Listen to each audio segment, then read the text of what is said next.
시간입니다. 우리가 오늘 페이퍼가 오늘 상당히 많습니다. 그래서 우리가 경험이 많죠. 우리가 많은 양을 빨리빨리 하는 방법이 있었잖아요. 그래서 우리가 많이 해왔는데 오늘 여기 내적 원리에 대해서 지식의 내적 원리에 대해서 역사 속에서 신학자들이 많이 여러 가지 형태로 이거를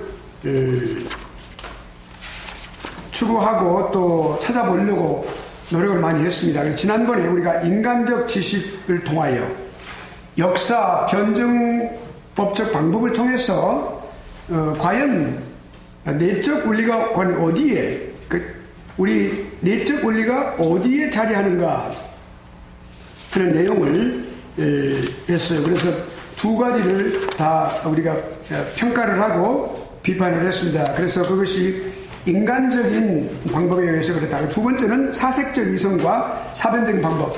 그다음에 인간의 이성으로부터 출발하는 것이었다. 그렇게 말을 했습니다.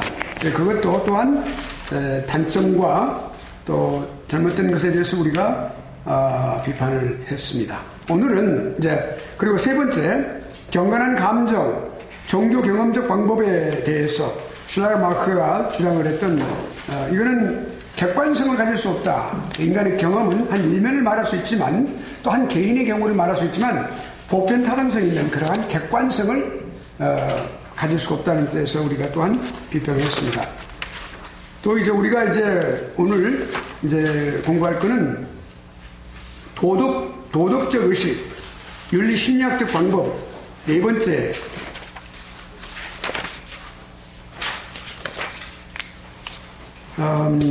아니죠. 경건한 감정과 종교적 경험 방법은 아직 공부 안 했습니다. 그렇죠? 오늘 이제 이 세 번째 경건한 감정, 종교 경험적 방법을 통한 탐구 이거 우리가 공부하고 그 다음에 빠른 속도로 그 다음에 도덕적 의식, 윤리 심리학적 방법으로 추구했던 것에 대해서 우리가 이 부분은 우리가 단지 그런 이론들이 있었다는 사실 우리가 이해하는 것이 필요하기 때문에 빨리 공부해서 지나가도록 하고 우리가 이제 다음에 넘어가는 신앙에 관한 것을 좀 더 자세하게 공부를 해야 됩니다. 오늘. 그래서 경건한 감정. 자, 앞에 두 개는 두 가지의 추구하는 방식은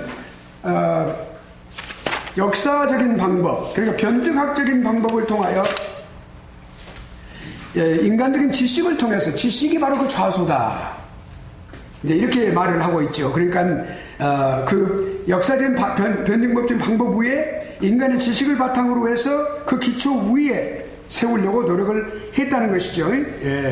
그래서 그 지식의 내적 원리를 거기서 찾았다고 말입니다. 그 좌소를. 그런데 그리고 이제 두 번째는 사색적 이성. 그래 이성에다가 거기에 종교적인 그 진리를 분별하고 판단하는 사용하는 기관으로 무엇을 했어요?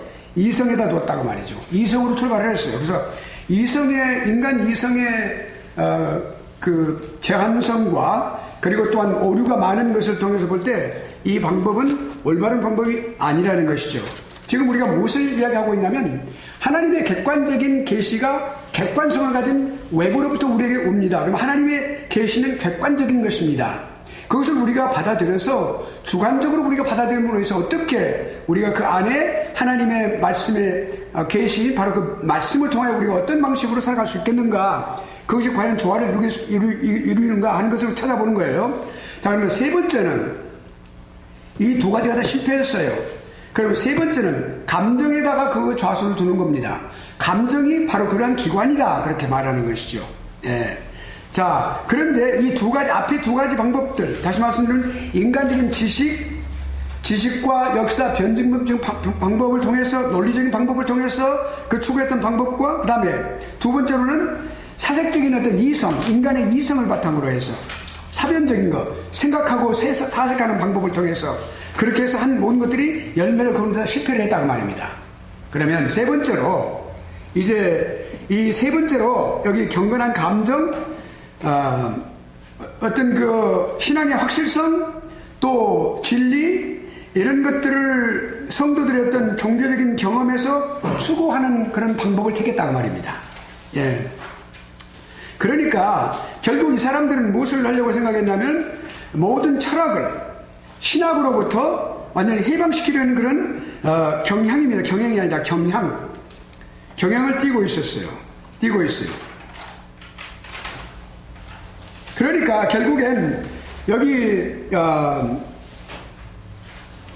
뭡니까 여기 사색적인 철학자들 그리고 신학자들 이거를 종교적인 진리 규범 표준과 그 근거를 서로 이렇게 구별을 못했다고 말입니다. 실제로 종교의 그런 확실성은 어떤 그 종교적인 어떤 경험적인 방법으로 추구하는 데 있는데 결국엔 그 감정이 종교적인 진리의 표준이다 이렇게 말을 했어요. 우리가 감정이라고 하는 것은 늘 이렇게 변화됩니다. 어떤 그 스타빌리티가 없이 늘 변화되어 있어요. 이렇게 자꾸 변하지요. 그리고 개인에 따라서 그 종교적인 감정은 다 틀릴 수가 있어요. 다 틀립니다. 그렇다면 그런 것은 이제 우리가 그런 것을 염두에 두고 이 부분에 대해서 한번 들어가 보도록 하죠. 자, 역사적인 설명은 뭡니까? 슐라이르마커. 현대 신학에 있어서 가장 중요한 영향력을 끼친 사람이 바로 슐라이르마커입니다. 그리고 오늘날 현대 신학이라고 그러면 아주 잘못되어진 그 신학을 우리가 말하는 것이죠. 예. 하나님 중심의 신학에서 떠나 있는 것이고요. 하나님 말씀 중심에서 떠나 있는 것이고 인간 이성을 중심으로 해서 그것으로 발달하고 있는 신학이 바로 오늘날의 현대 신학입니다. 그러니까 우리가 지금 말하는 신학은 처음부터 생긴 것이 아니고 아주 이게 약 한 18세기 그러니까 계몽주의 그리고 합리주의가 이렇게 발달이 시작하면서부터 그러니까 16세기에 종교개혁을 지나서 약 1세기 동안 유지하다 그 이후로부터 시작된 바로 그것을 말하는데요. 그러니까 우리가 말하는 지금 전통적인 그런 신학을 말하는 것은 아닙니다. 전통적인 신학은 우리가 쭉 초대교회 때부터 시작되어 왔던 것입니다. 예, 터툴리안이라든지 이레나우스라든지 또는 어거스틴으로부터 계속해서 이렇게 시작되었던 그것이 계속 발전되고 또 발전 다듬어지고 그래서 어디서 꽃을 피웠어요? 종교개혁에서. 그래서 아주 일대에 혁신을 가져온 역사적인 그런 관점이 시작된 것이 종교개혁에서 시작된 것이 우리가 말하는 성경 중심의 신학을 말하는 것입니다. 그리고 하나님 주권 중심의 신학을 말하는 것인데, 자, 여기 슐라이르마커는 여기 이제 종교라고 하는 것이 지식이나 행위가 아니다. 다시 말씀드리면 어떤 아까 지식을 바탕으로 한 것도 아니고 또 어떤 행동이 바로 그 종교적인 것이 아니다. 종교가 아니다. 말하고 어떤 특정한 감정 상태다라고 말을 했어요. 이거 감정주의자거든요. 감정을 위주로 하는 사람이었거든요. 그러니까 결국엔 어떤 교회 신학은 뭐냐? 경건한 마음 상태에 대한 묘사다 이렇게 말을 했어요. 교회 신학을 바로 경건한 사람들의 마음의 상태 그것이 곧 교회 신학이다 이렇게 정의를 내렸다 그 말입니다. 자, 그러면 두 번째는 이제 슐라이르마커를 기점으로 해서 계속 추종자들이 많이 늘어나기 시작했어요. 아주 굉장히 많이. 그럴 때 사람들이 뭐냐면 이렇게 고백을 해. 사람들이 고백을 하죠. 고백을 해요. 어떤 신앙 고백을 한다고 말입니다. 예. 그러니까 성경에 호소하는 어떤 신앙 고백을 했는 그것이 충분하지 못하다라고 생각을 했어요. 하나님의 말씀을 온전하게 이해하지 못하면 성경에서 말하고 있는 내용이 충분하지 못하다고 생각을 하는 것입니다. 그리고 세 번째로는 여기 지금 신학을 갖다가 어디다 종교적인 그런 그 경험을 바탕으로 한 것을 갖다 두기 때문에 세속 문화, 세속 학문, 그런 데에서 어떠한 그 신학의 그런 그 해결점을 찾을 수 있다라고 생각을 한 것이에요. 그러니까 여기 종교적인 방법을, 경험적인 방법을 하나의 적용 부분에다 교육학에 적용을 하는 그러한 그 우를 범하게 됐다 이렇게 말할 수가 있습니다. 그러니까 자, 이 사람들의 생각은 바로 그겁니다. 무엇이 우리로 하여금 기독교의 진리를 받아들이고 격려하는가라는 이런 질문이 있어요. 그러니까 과연 무엇이 우리로 하여금 기독교의 진리를 받아들일 수 그렇게 촉구하는 것인가라는 그 질문에 대해서 이렇게 대답을 합니다. 자, 역사적인 또는 합리적인 그런 증거들 또는 성경이나 교회의 권위에 호소하지 않고 죄인의 마음속에 있는 구원의 경험에 호소해야 된다 이렇게 말을 했어요. 여러분, 그러니까 결국엔 표준이 어디가 됩니까? 교인의 마음, 그러니까 죄인들의 마음이 되는 것이죠. 매우 타당성이 없고 매우 안정성이 없는 그러한 이론이다 그 말입니다. 예. 그러니까 왜 이렇게 나왔을까요? 그것은 앞에 말했던 지식과 또는 그런 이성과 또는 어떤 그런 논리적인 방법에서는 이룰 수 없다는 것을 생각하면서 거기에 감성에 호소한 것을 우리가 알 수가 있습니다. 예. 자, 여기 이제 이얼랭겐 신학학파라고 하는 것은 뭐냐면, 여기 지금 마틴 루터를, 그러니까 루터란 스쿨을 말합니다. 그러니까 루터란 학파를 말하는데, 거기에 따라가는 사람들을 말하는데, 거기에서 이제 이제 내용에서 그 아주 진보적인 그런 내용을 보여주고 있고요. 또 이제 감정의 일반적인 상태에서 출발하지 않고 중생의 특별한 경험에서 출발하고 있다 이렇게 말을 했고요. 그러니까 이 사람은 이제 프랭크라는 이 학자가 뭐라고 말을 했냐면, 무엇이 사람으로 하여금 하나님 그리고 그리스도 성경 등과 같이 그런 구원의 객관적인 요소들에 의거하게 하고 또 성경을 하나님의 말씀으로 받아들이게 하는 것이 과연 뭐냐? 무엇이 사람으로 하면 그렇게 하는 것이냐? 그런 해답을 이렇게 말을 하고 있어요. 이 해답은 이렇다. 역사적인 또는 합리적 증거나 성경이나 교회나 전통의 권위에 절대로 거기서 출발하는 것이 아니다. 오직 중생하는 그런 경험에 의해서, 중생한 사람이 갖는 그런 경험에 의해서 거기서부터 시작되고 있다, 출발하고 있다 이렇게 말을 했어요. 그러니까 자, 이거 뭐냐면 진리에 대한 어떤 확실성은 뭡니까? 우리가 주관적인 것이 아니라 진리의 확실성은 바로 객관성이 중요한 것입니다. 그리고 그것은 외부로부터 우리에게 주어지는 것입니다. 그 외부로부터 우리에게 주어지는 뭐냐면 하나님께서 계시를 통해서 하나님 자신을 나타내시는 거죠. 그 계시가 기록되어진 것이 바로 이 하나님의 말씀입니다. 이 하나님의 말씀을 통해서 우리에게 주어질 때 그 객관성을 가진 하나님의 말씀이 우리에게 와야만 되는 것이죠. 그런데 그게 아니고 인간이 그것을 받아들여서 내적으로 중생한 사람, 그 중생한 사람들이 그 중생에다 둔 것도 아니고 그 중생을 통하여 갖고 있는 하나의 경험을 거기에다가 두었다고 합니다. 경험에서 출발하고 있다 이렇게 말을 했다고 말입니다. 그러니까 슐라이르 마커보다도 더 실질적으로 진보적인 데까지 나아갔다면서 우리에게 보여주는 것이죠. 그러니까 프랭크 요지는 그것입니다. 외적으로 우리에게 오는 어떤 외적인 어떤 진리, 그런 권위, 다시 말씀드리면 하나님의 권위, 신적인 권위가 있는 하나님의 말씀, 거기에 둔 것이 아니에요. 외적인 증거에다 두는 것이 아닙니다. 또 외적인 어떤 권위에 둔 것도 아니에요. 그게 아니고 그리스도인들의 생활, 어떤 성도들의 또 도덕적인 것, 어떤 영적인 경험, 삶 속에서 말이죠. 자기 스스로 규정하고 있는 것, 나는 이것이다. 그리스도를 체험하는 것, 하나님을 체험하는 것, 체험을 중심으로 해서 그것을 경험을 바탕으로 해가지고 자기 규정을 한다고 말이에요. 예. 그래, 중생과 회심에 두었어요. 그래, 이거는 아주 근본적인 것을 다룬 것은 사실입니다. 그렇지만은 이 진리의 어떤 분명한 어떤 증거가 여기 중생과 회심만 있다면 그것은 하나의 열매를 말하는 것인데, 그것을 갖다가 그렇게 중생하고 회심하게 만드는 중요한 기인이 되는 중요한 그 origin, 그 resource가 뭐냐, 이걸 파악하지 못했다 그 말입니다. 결과는 나왔는데요. 네.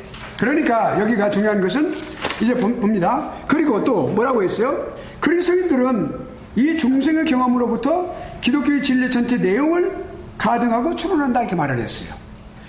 우리가 지난번에 공부할 때 이성주의자들이 우리가 사전적인 이성을 바탕으로 했다고 그랬죠. 이성. 그래서 여기로부터 아주 특별 은혜, 하나님의 특별 은혜, 특별 계시에 관한 것을 추론하기 위해서 그렇게 시작을 했어요. 그때 안 됐단 말이에요. 여기서는 경험을 통해서, 인간의 경험을 통해서 거기에 도달하려고 하는 인본 모든 것이 다 인간으로 시작하는 것을 공통적으로 볼 수가 있죠. 예. 그러니까 그런 부분에 대해서 우리가 이제 여러 가지 여기 지금 보면은 세 가지 원주를 만들어 가지고 가장 첫째 안의 원주는 직접적이고 즉각적인 어떤 경험에 포함되는 진리들. 또 두 번째는 또 새로운 상태를 설명하기 위해서 추정되는 어떤 그 다음에 추정이라는 것은 이건 분명한 어떤 확신에 관한 것이 아니라 그냥 추정하는 거예요. 이렇게 추리하는 거예요. 성경 중심적이 아닌 사람들의 생각은 반드시 꼭 추론을 먼저 생각합니다. 무엇을 이렇게 가정을 합니다. 예, 이거 공통점이 있어요. 가정을 합니다. 먼저 영감설이 아닌 영감도리가 아닌 인간의 성경을 갖다 문서설로 하고 있는 사람들의 가장 중요한 공통점이 바로 그겁니다. 하나님 말씀이 이렇게 기록되어져 왔는데 그 안에 그 원대한 거기에 그 밖에 우리가 가정하는 어느 중요한 추문서가 있다 이렇게 말을 해요. 그 추측으로부터 이렇게 추론으로부터 시작한다고 말이죠. 그러니까 그 사실은 우리가 심각하게 말하면 우리가 사상 누각이라고 말할 수가 있죠. 기초가 없단 말이죠. 예. 그래서 이제 그렇게 해서 거기에 추론을 해가지고 인격적인 하나님의 어떤 실제성, 삼위적인 하나님의 존재, 신인 곧 예수 그리스도에 의해서 행해낸 어떤 구속에 대해서 그걸 두 번째 원주에다 집어넣습니다. 그리고 마지막에 세 번째 더 큰 원주는 초월적인 요소들이 이제 그리스도인들에게 구원의 경험을 일으키는 수단들이다 이렇게 말해서 교회나 하나님 말씀, 성례들, 이적들, 계시, 영감에 따라 있다라고 말을 하고 있어요. 여러분 우리가 주의할 것은 뭐냐면 이와 같이 인간의 이성이나 경험을 바탕으로 시작하는 모든 이론과 잘못된 것들은 그것은 올바른 진리가 될 수가 없다는 말입니다. 왜? 그것은 성경을 바탕으로 해야 되는데 성경을 바탕으로 하는 것이 아니라는 말이죠. 여기 지금 경험에 의한 것에 우리가 여기에 집착해서 말을 한다 그러면 여기에 주안점 두고 말한다 그러면 여기서 여기 주장하는 사람들, 특별히 슐라이르 마크와 이 사람들이 말하는 경험주의적인 것을 말할 때 어떤 것을 말하냐면, 어디를 생략하냐면, 그 인간이 중생을 하고 회심을 한 그 원이 되는 것을 전혀 언급을 안 합니다. 그러니까, 그러면 그 인간이 중생하고 회심하는 그 바로 중요한 원리가 되는 건 뭐냐? 바로 성령 하나님의 유효한 사역에 의해서 되어진다는 것을 그걸 이야기를 안 했어요. 거기까지 그걸 생각을 하지 않은 거예요. 그러니까 그것을 먼저 그것이 근본이거든요. 그것이 오리진이거든요. 그 출발이거든요. 그것이 스타팅 포인트거든요. 근데 그걸 없어요. 이 이론에서는 전혀 그것이 없어요. 무엇에서만 바로 현상, 아스펙트만 가지고 말하는 거예요. 인간의 중생한 사람, 회심한 사람들의 마음속에 나는 경험, 아스펙트예요. 그건 결과입니다. 열매입니다. 열매를 맺게 하는 그 말, 그건 무엇입니까? 하나님의 영감으로 기록되어 있는 하나님의 말씀이죠. 그 말씀을 통하여 성령 하나님께서 주관적으로, 그러니까 그 말씀이 이루어진 건 뭐예요? 이 말씀이 이루어진 것이 예수 그리스도의 십자가 죽으심이죠. 그 객관적인 구속의 진리입니다. 그것이. 객관성이에요. 그리고 그것을 어떻게 하죠? 성령 하나님께서 이 말씀을 통하여 우리에게 사람들의 심령 가운데 주관적으로 거기서 성령 하나님께서 역사하십니다. 그것을 거부할 수 없는 irresistible grace예요. 거부할 수 없는 은혜에 의해서, 공작에 의해서 하시는 그 사역에 의해서 그 사람을 회심하고 중생하고 회심하게 하십니다. 근데 여기 지금 경험 중심적인 것은 뭐냐면 바로 거기서부터 시작하는 거예요. 그게 그 사람들이 갖고 있는 중생을 체험한 사람들이 갖고 있는 경험, 그 경험을 바탕으로 역으로 이거를 나아가는 것이죠. 그러니까 확실한 그 기본이, 그의 바탕이 fundamental, 파운데이션이 없다고 말입니다. 그러니까 주관적인 적용, 그 성령께서 우리 인간에게 하시는 거죠. 설명은 매우 어마한 거예요. 주관적인 설명을 확실하게 못한 거예요. 아직 못하고 있어요.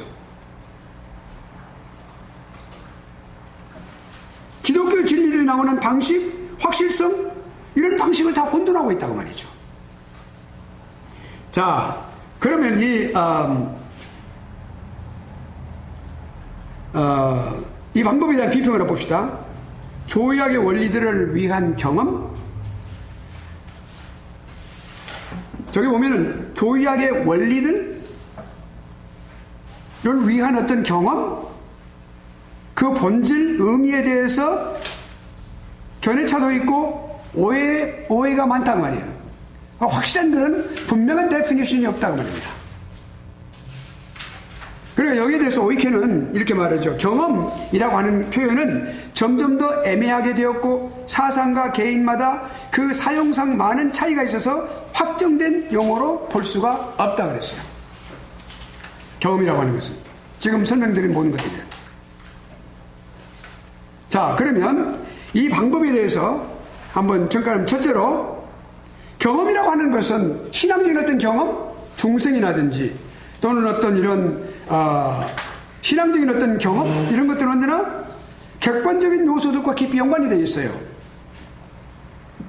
반드시 그것을 연관이 되어서 밀접한 관계가 있어요. 그러니까 객관적인 것이 있어야만 이 주관적인 경험, 이런 것들이 발생할 수 있거든요. 그런데 여기 프랭크가 대표 주자니까요. 그 슐라르마커를 이어받아서 그걸 더 발전시킨 사람이니까, 꽃을 피운 사람이니까. 근데 그 사람 대표라고, 그 사람의 이론에서는 이것을 확실하게 분리시켜버려요. 언급을 거의 안 한다고 말입니다. 독립된 하나의 현상을 갖다 독립된 것으로 거기 출발하고 있어요. 이거 잘못이라는 거죠. 그러나 두 번째 저서에는 또 인정을 하고 있어요. 또 이렇게 오락가락 하고 있는데, 그러나 실질적으로 신학책에서도 그 순서를 따라야 되는데 신학책에서는 그 순서를 따르지 않고 있다고 말입니다. 아까 말씀드린 대로 객관적인 게 먼저 있어야 되고 주관적인 적용이 성령 하나님에 의해서 되어져야 돼. 그것을 생략하고 있기 때문에. 그 다음에 객관적인 어떤 객관적인 교의들을 그리스도의 확실성, 그리스도인들의 확실성, 그리스도인들이 갖고 있는 확실성은 그 사람들이 갖고 있는 하나의 열매 응종이에요. 객관적인 외적인 진리에 의해서, 이것이 지식의 외적인 진리에 의해서 내 안에 시작하는 내적인 진리가 응답함으로써 이루어진 거거든요. 근데 그것을 내 응답하는 그것을 갖다가 거기서 도출하고 있는 방법, 이건 신학에서는 적합하지 않는 방법이에요. 신학에 적용시킬 수 없다고 말이에요. 무슨 말인지 이해하시겠죠?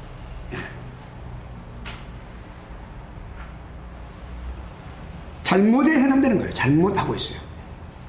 네 번째, 이 방법의 모든 종교적인 방법 반대로 하고 있어요. 아까 말씀드린 여기 이거 반대로 역행하고 있어요. 역행, 이 논리가 잘못하고 있단 말이죠. 이성도 마찬가지고. 그러니까 이것은 우리가 자, 그러면 이제 이 삼중적인 위험이 뭐냐 그렇게 했을 때, 종교적인 경험에 대해서 잘못된 개념을 손쉽게 가질 수 있어요. 경험이라는 것에 대해서 잘못된 개념을 가질 수 있어요. 만들어낼 수가 없어요. 오직 경험만을 가질 수 있어요. 다른 것을 만들어낼 수가 없습니다. 그건 결과는 종착역이니까. 우리 믿는 사람들 안에 일어나는 경험은 결과예요. 열매예요. 더 이상 나아갈 수가 없어요. 뭔만 나와 있어요? 헌신하고 우리가 하나님 앞에 순종하는 것밖에 없어요. 주님 사랑하는 거. 우리 생활 속에서. 교회의 이론을 만들어낼 수가 없어요. 체계적인 학문을 만들어낼 수가 없다고 말이에요. 더 이상. 근데 그걸 기대하게 만든다고 말이에요. 무엇인가를.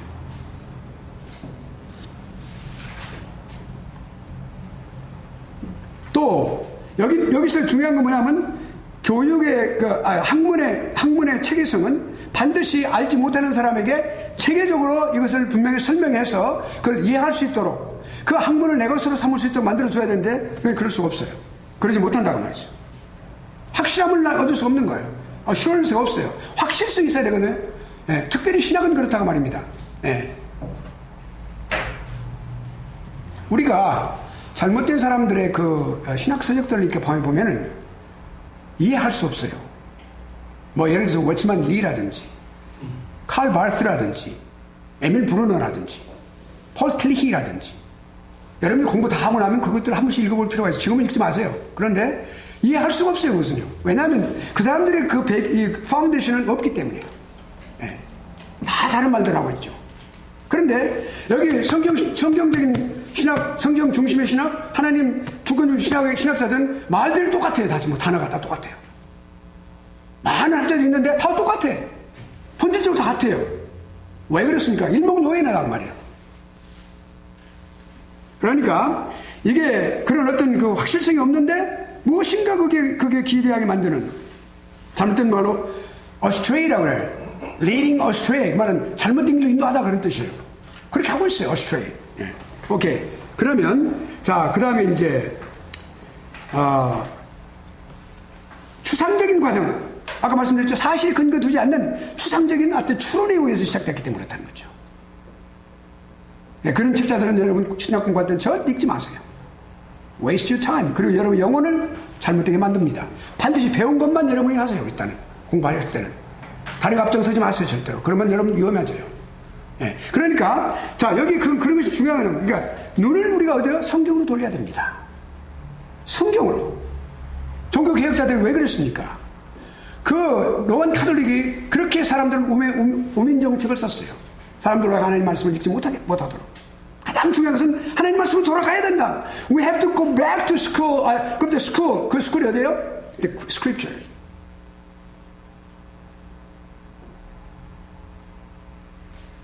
그러니까 여기 이사야서 8장 20절 말씀에 마땅히 율법과 증거의 말씀을 따르지니 그랬어요.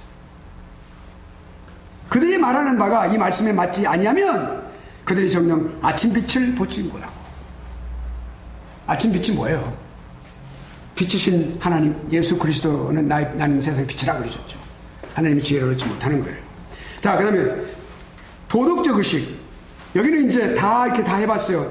이성도 해봤고 지식도 해봤고 논리적인 방식도 다 추구해봤고 경험도 다 해봤어요. 그러니까 도덕적인 의식이다. 그래서 심리학적으로 이제 추구해보자 그랬어요.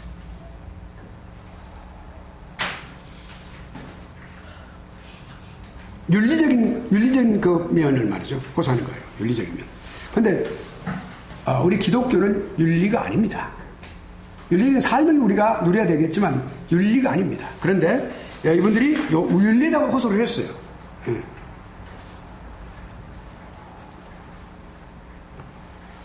칸트와 리첼이 그 윤리신학을 대표하는 인물이죠. 리첼은. 예. 리첼 기억하세요. 슈랄마크도 기억하시고. 예. 그런데 도덕적 의식을 종교적인 진리의 판단자로 만드는 거예요. 그 진리를 분명히 판단하고 그것을 억셉트하는 가장 중요한 기관으로 뭐예요? 도덕적인 의식이다. 윤리적인 의식. 그래서 심리적인 문제에 여기다 호소를 하고 있는 거죠. 역사적인 설명은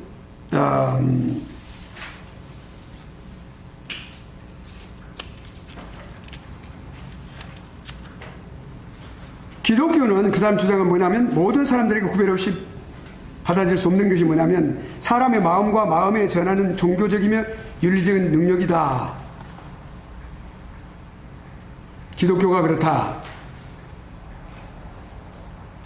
그러니까 그 사람은 뭐라 하면 절대로 역사적인 사실이 아니다.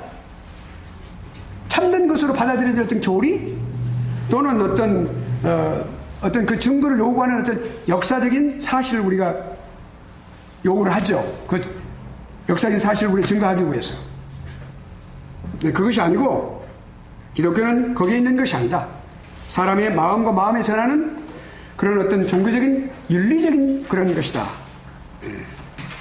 심리적인 능력이다. 이렇게 말을 했어요. 자, 그러니까 칸트에서 시작해가지고 이성 중심이죠. 칸트는 이성이에요. 예.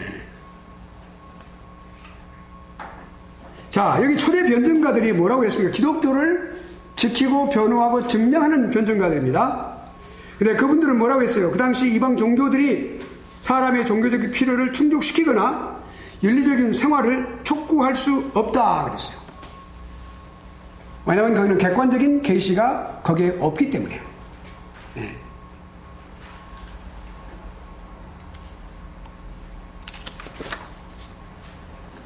로만 캐톨릭은 많이 이런 입장을 또 노력하려고 했어요. 여기 지금 보면은 지금까지 이런 추구하는 사람들의 입장에서 특별히 실라르 마크도 로만 캐톨릭과 같이 같은 견해를 갖고 있는 것이 많이 있었습니다. 그러니까 칸트가 영향을 많이 미쳤는데, 칸트가 말하는 이성이라고 하는 것은 즉 하나님, 자유, 불멸성을 창출한다 이렇게 말을 했어요. 칸트가.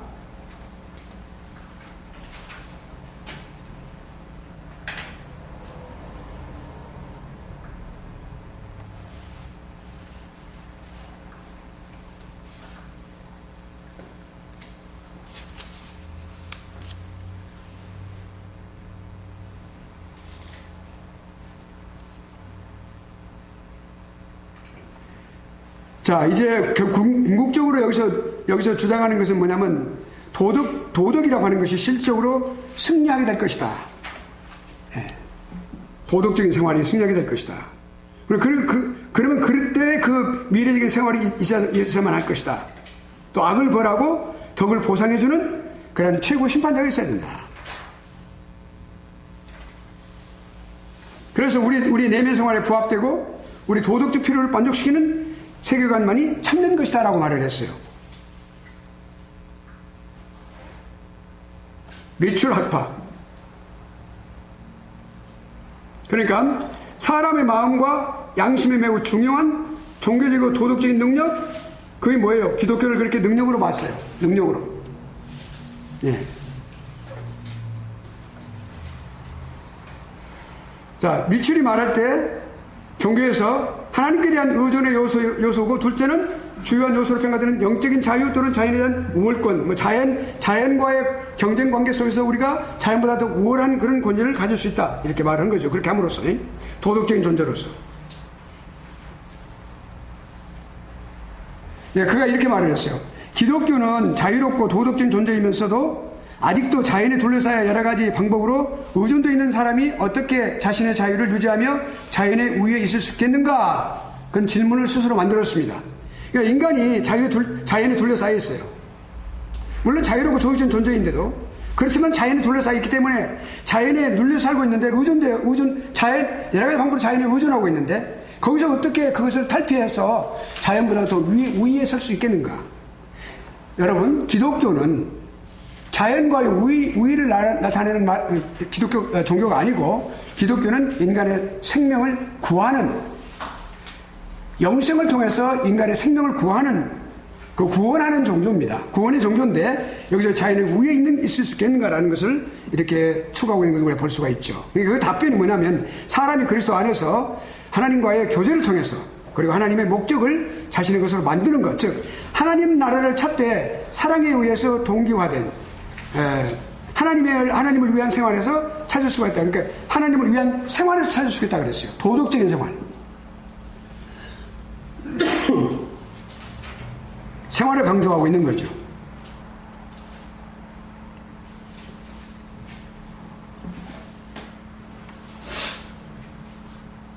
자, 이 비평을 한번 봅시다.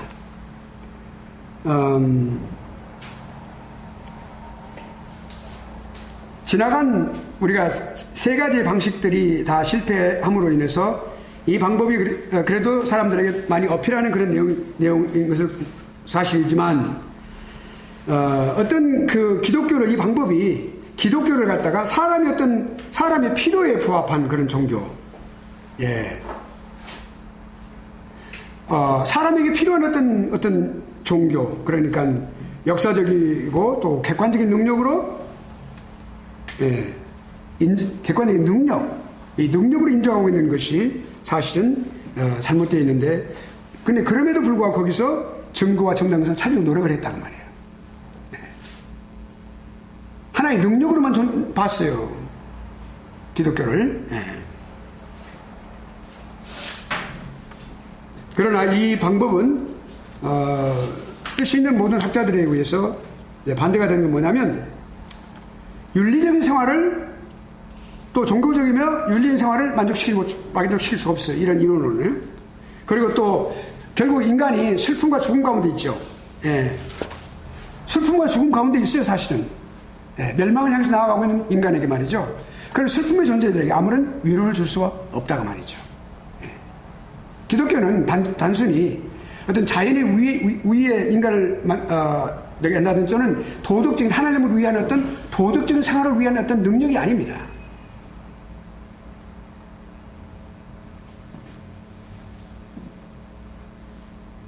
그리고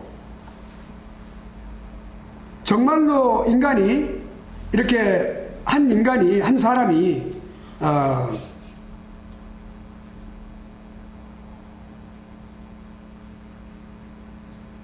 완전히 reborn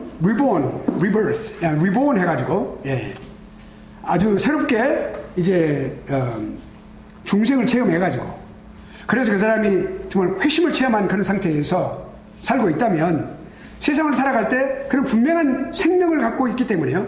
하나님의 생명, 예수 그리스도의 생명을 갖고 있죠. 그러니까, 분명하게 이 세상을 살아갈 때 어렵고 힘든 그 아픔에 대해서 말이죠. 그런 어떤 싸워나가는 사탄의 삶과 사탄의 그런 싸움과 그렇게 전투하는 그런 전투적인 그런 능력을 주지 못해요. 이 이론은. 분명히 기독교는 그런 전투적인 능력을 갖고 있단 말이에요.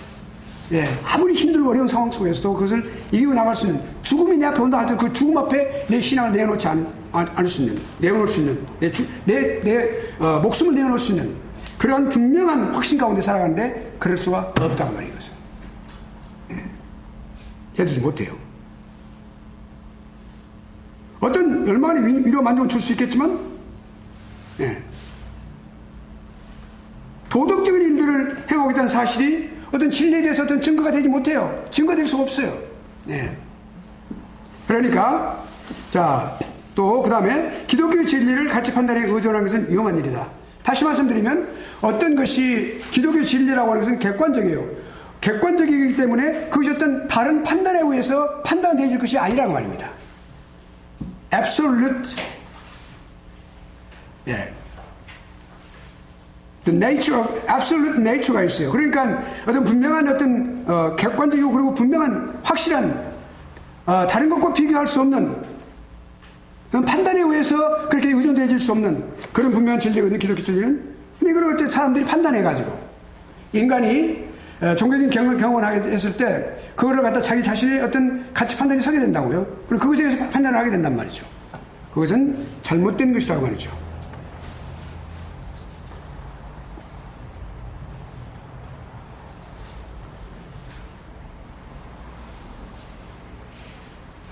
종교는 어떤 그 대상이 있어요.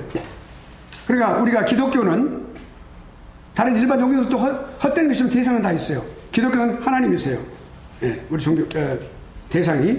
그 하나님께서 실제하고 계세요. 실제로 존재하고 계시고 살아 계셔요. 그 확신이 있어야 된단 말이에요. 종교라고 하는 것은. 그것이 있어야 되거든요.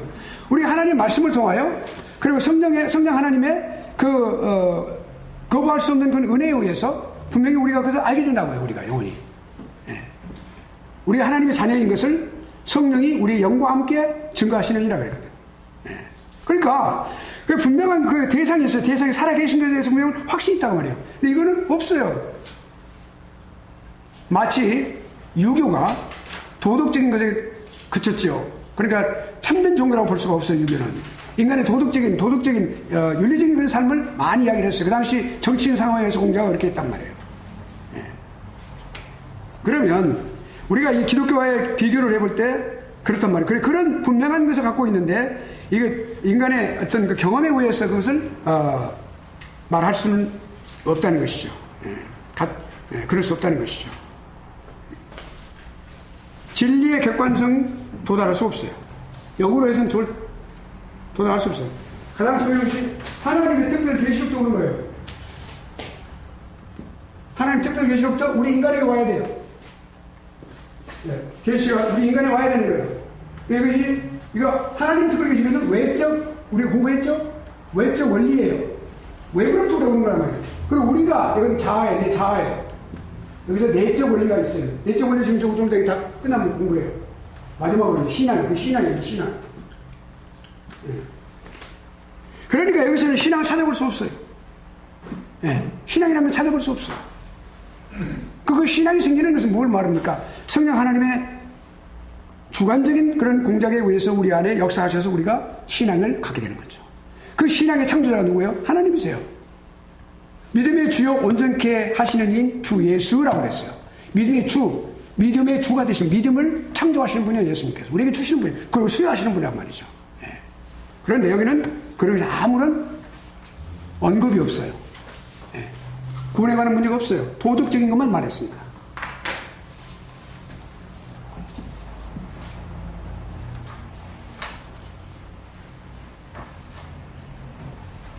그러니까 자, 이와 같이 이런 여러 가지 필요들이 사람의 생활에서 실제적이냐 아니면 단지 인위적으로 작성되어 있기 때문에 순전히 이것이 상식적인 것이냐, 어떤 거냐 말이죠. 기독교 진리에 대해서 이 이론은 그 진리를 분명하게 도달해 주지 못하고 그거를 디파인해 주지 못하고 그 정의 내려주지 못한다고 말이죠. 찾아주지 못한다고 말입니다. 여기까지 이제 우리가 이 정도 있다는 것만 알고 있으면 됩니다. 예, 그런데 그러면 이제 우리가 이제 실질적으로 이제 현실적으로 이제 들어가 봐야 되겠습니다. 너무 많이 지났는데. 자, 신학과 기초 올바른 내적 원리요. 자, 우리가 이제 앞에서 다 찾아봤어요. 역사적인 어떤 변증되어진 방법, 역사적인 방법, 네, 지식, 이성, 경험 다 할 수 없다. 그래서 살 수가 없다. 네. 거기 우리가 하나님의 내적 원리가 거기에 존재할 수 없다. 라고 하는 것을 우리가 이제 알게 됐죠. 예. 그러면 어떤 추론한다든지, 현상을 갖다 증명한다든지, 종교적인 어떤 경험이라든지, 윤리적인 어떤 만족 이런 것들은 다 토대를 만들지 못한다는 사실을 우리가 이제 알았어요. 그러면 기독교 신앙은 출발점 어디부터 시작해요? 신앙으로부터 시작합니다. 신앙하는 주체. 그러니까 자, 우리가 신학은 중요한 게 뭐냐면 이것입니다. 신앙으로부터 출생했어요. 신앙으로부터 태어났어요. 네. 우리가 그걸 잘 알아야 됩니다. 우리가 이 모든 우리 교회 신학을 이제 마지막에 이제 이거를 정합하는 거예요. 사실은. 그런데 봅시다. 예, 어디에 결론이 내려지느냐? 신앙으로 결론이 내려지는데. 그러니까 모든 것은 어디부터요? 기독교 신학이, 특별히 그 신학의 가장 핵심에 있는 교회 신학은 처음부터 어디 출발은? 신앙하는 주체로부터 시작하고, 신앙으로부터 출생해요. 그리고 여기 신앙을 통하여 이성이란 말은 초대교회 때부터 내려온 유명한 격언입니다. 그것이 신학자들 간에 있었던 격언이고, 이 말을 가장 중요하게 사용했던 분이 어거스틴이에요. 그러니까 이 말은 무슨 말이냐면, 첫째 신앙이에요. 신앙이 있어야 돼요. 신앙이 출발이에요. 그리고 그 신앙으로부터 이성으로, 다시 말씀드리면 신앙으로부터 지식으로 옮겨간다. 그러니까 신앙이 곧 지식을 낳는다 그 말입니다. 신앙 없이 지식은 존재하지 않아요. 근데 나중에도 말씀드립니다만은 신앙 없이 신학은 존재하지 않습니다. 신앙 없이 신학이 존재한다는 것은 실질적인 올바른 그런 진리를 다루는 신학이 될 수가 없어요. 예. 우리가 그걸 알고 시작하는 거예요, 지금 현재. 그래서 신학이 가장 기초가 되는 거예요, 그러니까. 그런 규칙이에요. 그게 바로 규칙입니다. 성경적이고요. 그러니까 지금 이 말은 무슨 말이냐면, 외적으로 외부에 있는 하나님의 계시가 뭐예요? 성경이에요. 성경을 외부에서 하나님께서 우리에게 주셨으니까. 그렇죠? 그것이 진리의, 지식의 외적 원리라고 그러죠. 그러면 그것이 또한 성령 하나님께서 우리 내적으로 우리에게 조명하셔서 우리 안에 내적으로 조명하시는 그 일, 역사하시고 사역하시는 거, 그 모든 인간이 그걸 통해서 변화되는 거, 새로운 사람이 되어지는 거, 이것까지 두 가지가 있어야 된다고 그래요. 올바른 내적 원리가 바로 그거예요. 그러니까 무엇이 있어야 된다고요? 객관적인 외적 원리가 분명히 먼저 있어야 된단 말이에요. 근데 이거는 여러분이 좀 더 이제 분명하니까 귀에 쏙쏙 잘 들어올 겁니다. 이론이 단순한 이론이 아니니까. 그러면 내적 원리라는 그 명칭을 보면은 신앙으로 내적 원리라고 하는 것을, 이 내적 원리는 교회 신학적인 단어입니다. term이에요. 예. 그런데 이거를 다른 말로 말하면 신앙이라고 말할 수 있어요. 외적 원리는 뭡니까? 하나님의 계시입니다. 다시 말씀드리면 더 구체적으로 말하면 하나님의 말씀이죠. 예. 그러면 여기 지금 우리가 내적 원리라고 하는 것은 곧 뭐예요? 성경적인 그런 표현은 신앙입니다. 그 신앙이라는 단어가 뭐 중생이라고도 하고 또는 마음의 청결 다 이런 거 찾아보시기 바래요. 그런데 하나님의 뜻을 사랑하는 것, 하나님의 이 다 포함되어 있어요. 다 이거 다. 그 신앙이라는 용어가 제일 많이 사용되고 있죠.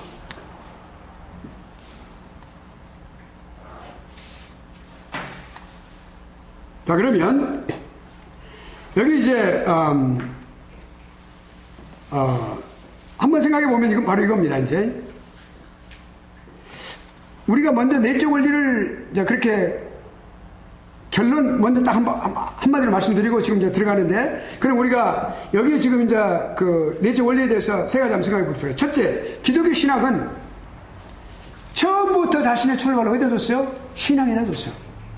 다른 말로 말하면 믿음이지만 우리가 특별히 신앙이라고 하는 것은 우리가 한자어입니다만 같은 뜻이냐고는 우리가 신앙을 또 두 가지로 나누는 나중에 설명합니다. 그런데 자, 여기 신앙하는 주체도 지금도 설명했죠. 그 다음에 또 다른 어떤 지식 학문에서 그 출발점은 있을 수가 없어요. 다른 데서 존재하지 않아요. 지금까지 이렇게 많은 사람들이 이렇게 그 설명을 시작을 해서 추구해 봤었잖아요. 다 다른 데 시작을 했어요. 그러니까 그거는 있을 수 없다 말이에요. 그러니까 그게 성립이 안 되는 거예요. 그게 적용이 안 되는 거예요. 그게. 지금까지 우리 이제 여러분들이 해왔던 여러 학자들이 해왔던 것을 보면은, 그러니까 다른 영역에서는 다른 학문에서는 다른 출발은 없어요. 그러니까 모든 객관적인 것이 뭐냐면 밖에서 하나님께서 우리에게 주시는 계시를 말하는 거예요. 그거리 객관적인 것을 말합니다. 객관적인 거 말할 때는 반드시 계시를 여러분 염두에 두세요. 그럼 그것이 뭐예요? 주관적인 인식, 우리가 주관적으로 인식하는 거, 그것이 그 인식하는 수단이 있어야만 된단 말이에요. 우리 인식하는 수단이 있어요. 그 인식하는 수단을 통해서 그것이 뭐예요? 존재하는 거예요. 우리 안에 존재하게 되는 거예요. 하나님 말씀을 그대로 놔두면, 우리가 이 말씀을 그냥 그대로 그냥 우리가 선발에 딱 놔두면 아무런 소용이 없어요. 이 말씀을 읽음으로써 또는 말씀을 들음으로써 또는 묵상함으로써 성령 하나님의 역사하심으로써 우리가 그 안에 그것을 우리가 받아들일 수 있는, 어떤 인식할 수 있는, 인식하고 그것을 믿음으로 받을 수 있는 그런 수단이 있어야 된단 말이죠. 그것이 뭐예요? 내적 원리예요. 자, 존재하는 거예요. 존재한다는 사실을 우리가 알아야 되겠어요.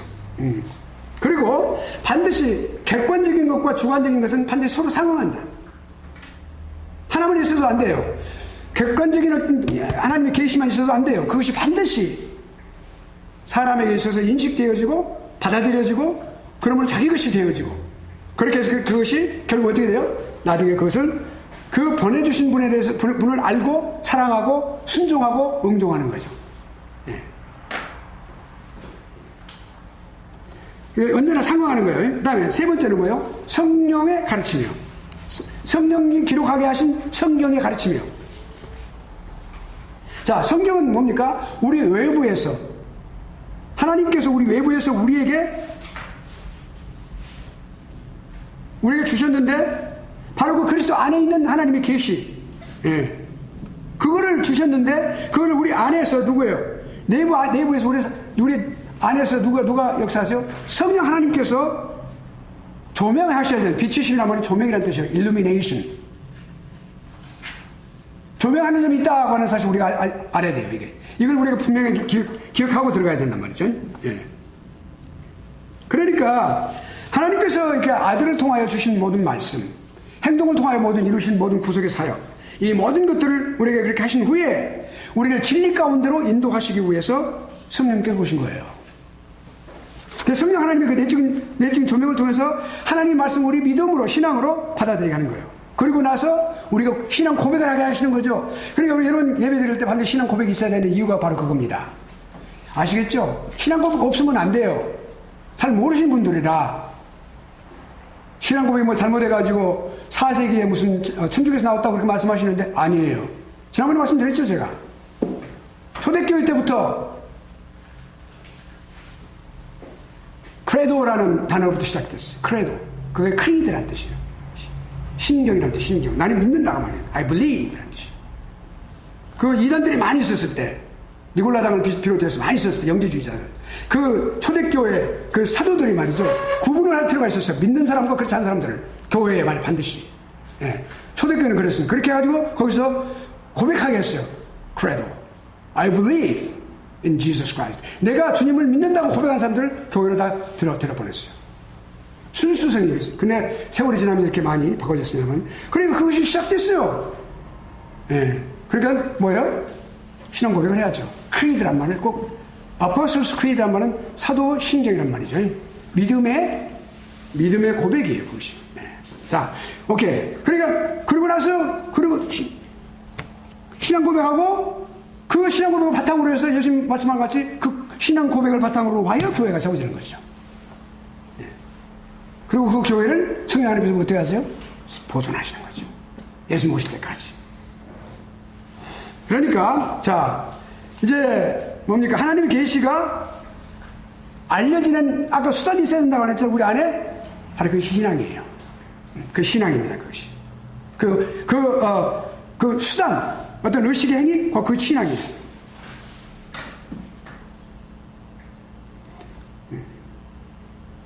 그러니까 계시는 복음이고, 약속이고, 용서와 구원이죠. 그런 모든 것은 하나님의 약속이에요. 그러니까 New Testament는 Old Testament을 말하잖아요. 구약과 신약이에요. 약속의 말씀이란 말이에요. 언약의 말씀이에요. 언약의 말씀. 이 언약은 우리 편에서 신앙으로만 응답할 수 있어요. 신앙 없으면 안 되는 거예요. 이성으로 절대로 지식으로 못 받아들여요. 아무리 그 사람 PhD를 받은 사람도, TH를 받은 사람도, 아무래도 그 사람 많은 공부를 한 사람이라도 그 사람이 신앙이 없으면 하나님의 말씀을 받아들일 수가 없다고 말이죠. 신앙을 통해서만 우리 것이 되는 거예요.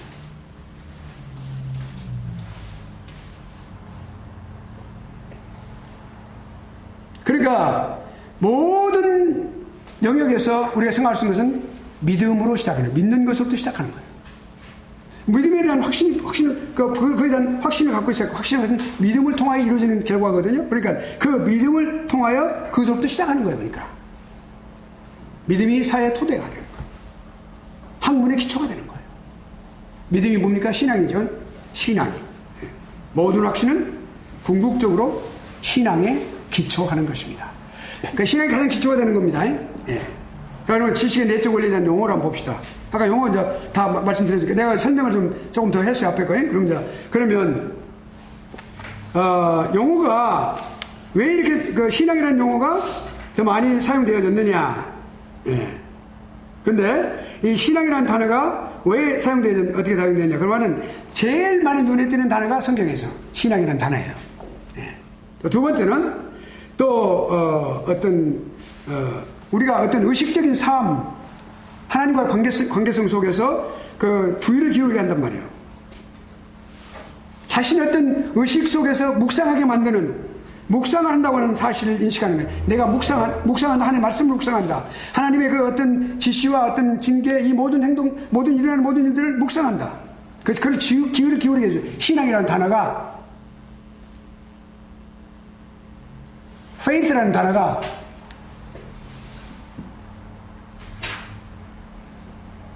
또 어떤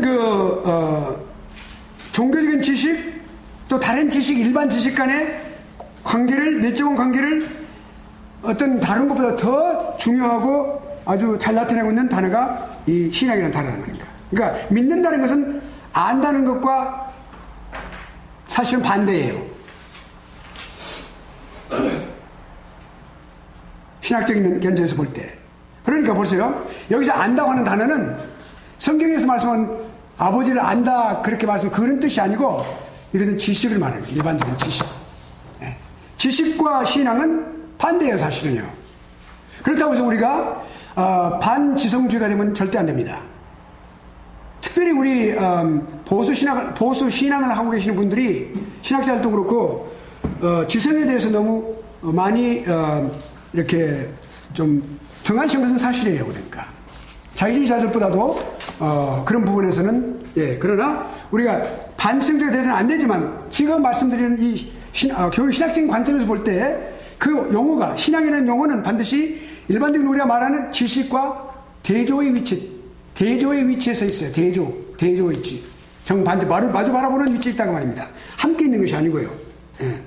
그러니까, 오히려 생각한다라고 함께 가요. 예. 믿는다고 하는 것은 곧 생각한다. 깊이 생각한다. 묵상한다고 하는 말이 성경과 신앙과 관계되는 말이죠. 그러니까 아까 여기 둘째 번에서 말한 것 같이, 예. 삶의 주의를 기울이기 위해서 묵상하는 거. 예. 아주 잘 함께 가고 있는 단어예요. 그러니까 나는 그것을 모르지만 분명히 믿는다 이렇게 말할 수 있어요. 우리가 성경을 말할 때 제가 그것은 분명히 알지는 못하지만 저는 그거 믿어요 라고 말하는 경우가 많죠. 선생님들이 말이죠. 예. 그런 경우가 많죠. 그건 뭘 말합니까? 그러니까 그 믿음과 이 신앙과 이 지식과는 그것이 함께 가지 않는다는 사실을 우리가 뭐 함께 가기도 해요. 그러나 원래 그 신학적인 관점에서 그 단어를 우리가 볼 때는 반드시 대조이체, 서로 마주보는 위치에 있다라고 할 수 있어요. 그러면 etymology, 그러니까 어원학에서 보는 신앙이라고 하는 단어의 그 belief 또는 faith 또는 belief, 명사에서 더 깊은 뜻은 뭐냐면 원래 신학의 단어는 그 동사가 하나님을 칭송하다, 또 누구를 칭송하다, 또는 약혼하다, 또는 뭐 약혼해서 내 모든 일생을 허락하다, 그리고 뭐 휴가를 내다, 휴가 또는 서약. 이거 판양이 아니라 찬양입니다, 여러분. 잘못 적어졌어요. 판양이라고 되어 있죠. 거기 지금 내적 원리된 용어에서 그 판양이 아니라 찬양입니다. 찬양. 제가 말씀. 어근이 같은 어근이에요. 그러니까 어떤 뜻을 갖고 있냐면 칭송하고 약속하는 이런 뜻을 갖고 있단 말이에요. 그러니까 결국 이 단어가 사랑하다 하는 뜻과 관계가 있어요. 하나님을 내가 신앙한다, 내가 하나님 믿는다, 예수 그리스도 믿는다라고 말은 궁극적으로 그 안에 예수 그리스도를 믿는데 그 안에 뭐 있어요? 예수 그리스도를 사랑한다라고 하는 말이 들어있어요. 여러분들 기도할 때 아버지 제가 아버지를 사랑해요 라고 기도하잖아요.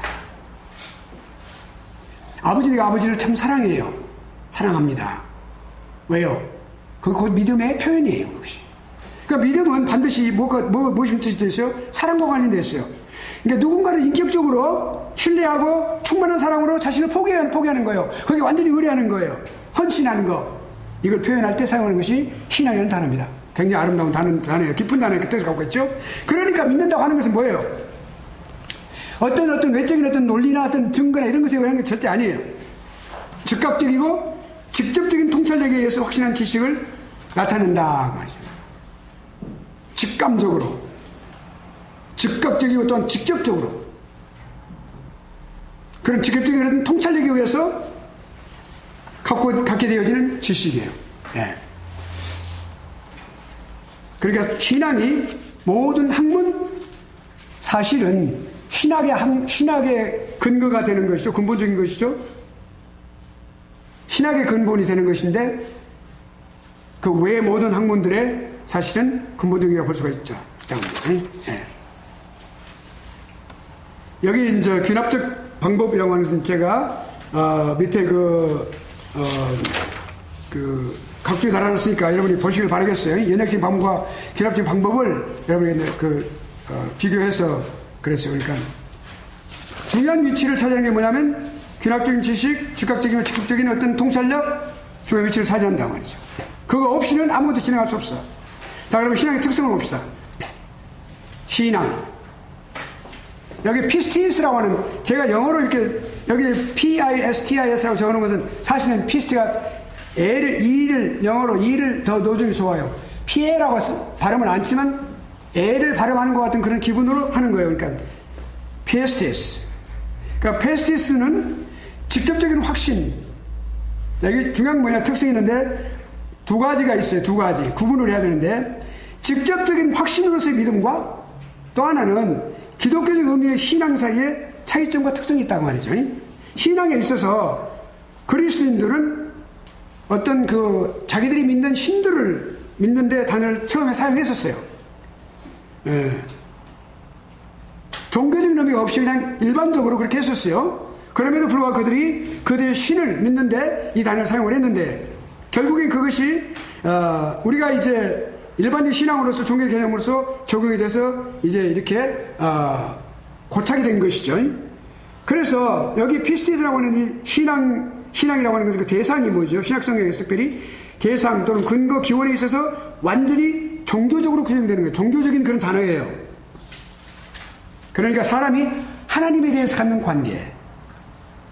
여기 우리가 종교라고 하는 말은 기독교적인 관계를 말합니다. 여러분들 꼭 그거 염두에 두시기 바랍니다. 이것은 교회 신학적인 관점에서 지금 우리가 보고 있기 때문에 종교적인 그런 단어를 사용했는데, 우리가 그 개념을 말할 때 우리가 이렇게 협의의 의미로는 우리가 기독교적인 개념을 우리가 늘 생각을 해야만 합니다. 예. 자, 그러면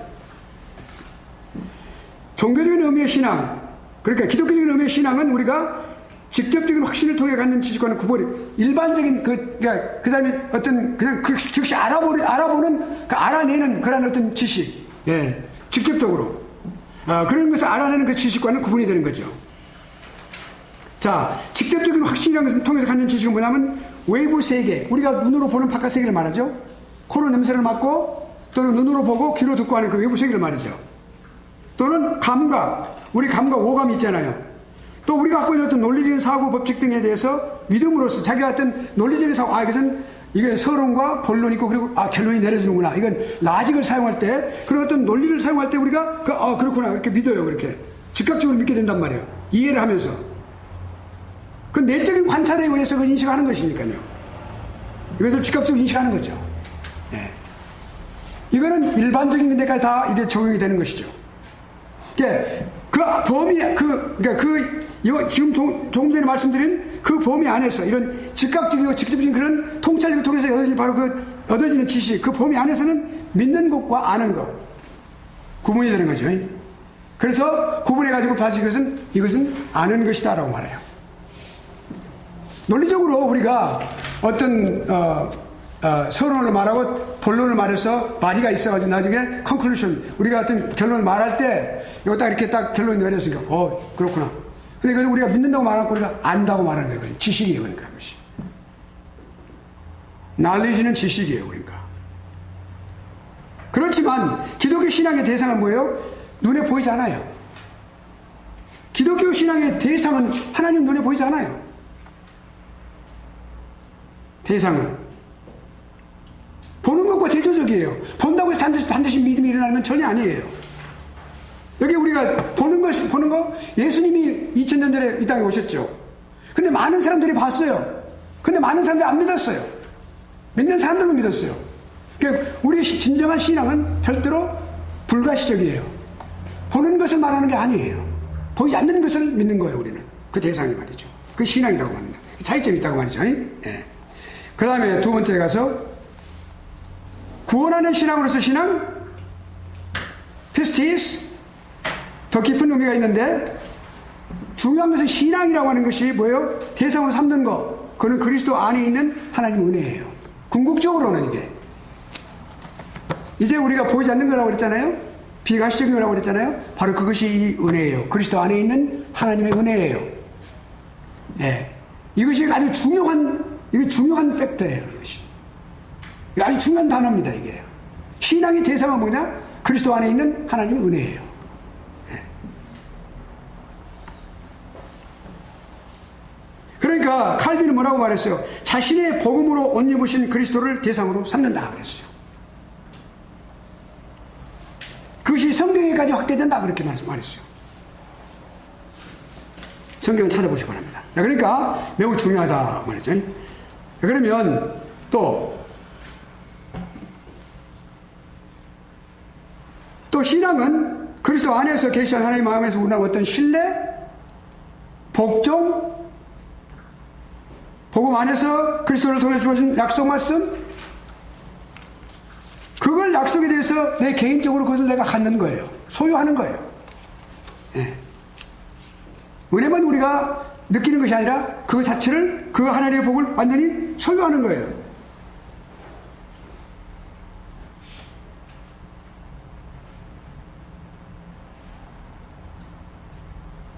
자, 여기 지식이라고 아까 말했잖아요. 그 직접적인 지식 또는 직감적인 그 지식의 통찰에 의한 바로 그 지식은 뭐냐면 지식과 이 신앙이 갖고 있는 거, 신앙에 의해서 그게 뭐냐면 그러니까 통찰력에 왔는데 둘 다 지식은 자신이 갖고 있는 통찰력에 의해서 그것을 얻어요. 그러나 여기 신앙, 그러니까 종교적인 의미에서 신앙은 종교적인 의미에서 뭐예요? 내가 갖고 있는 통찰력이 하는 것이 아니라 하나님께서 내게 주신 통찰력에 의해서 그걸 얻어요. 우리가 갖고 있는 것이 아니에요. 우리가 갖고 있는 것은 아니에요. 거기 통찰력에 의존해서, 그러니까 성령께서 우리에게 주신 통찰력에 의존해서 그걸 보고, 그 가치관을 보고, 그걸 이해하고, 그걸 믿는다고 말이죠. 이런 차이가 있어요. 그러니까. 내가 갖고 있는 어떤 통찰력, 내가 갖고 있는 어떤 지식의 능력, 그것으로 공부 많이 하면 문장을 읽을 수 있는 능력이 있죠. 그 논문 다 읽을 수 있어요. 그건 자기 자신이 갖고 있는 통찰력에 의해서 그 논리를 증명하고 비판하고 판단하고 결론을 이룰 수 있어요. 자기가 갖출 수 있어요. 그러나 구원에 이르는 그러니까 신앙, 우리가 말하는 기독교에서 말하는 이 신앙은 다른 통찰력, 다른 통찰은 좀 이따 설명이 되죠. 다른 통찰은 좀 이따 설명합니다. 다른 통찰은 곧 사도를 통해서 우리에게 주신 통찰력, 이런 것도 다 좀 더 공부합니다. 그러니까 여기 보세요. 그리스도의 인격과 우리의 신앙 사이에 사도들의 증거가 개입돼야 돼요.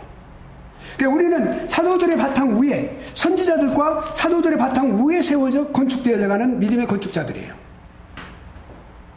그러니까 사도들이 반드시 개입해서 우리에게 그 감화를 받은 사도들이 우리에게 개입해서 우리에게 통찰력을 줌으로써 우리가 이해할 수 있는 거죠. 하나님의 말씀은, 그러니까 하나님의 말씀을 우리가 읽는데 그 은혜를 얻는 방편이 하나님의 말씀이 되는 거예요. 그것을 사도들이 우리에게 통찰력을 주는 역할을 했어요. 그건 다른 통찰력을 통해서 우리가 갖는 거란 말이죠. 우리 자신의 통찰력이 아니에요. 그러니까 나 자신을 내세우는 사람은 아직 거듭나지 못한 사람이라고 볼 수가 있겠죠.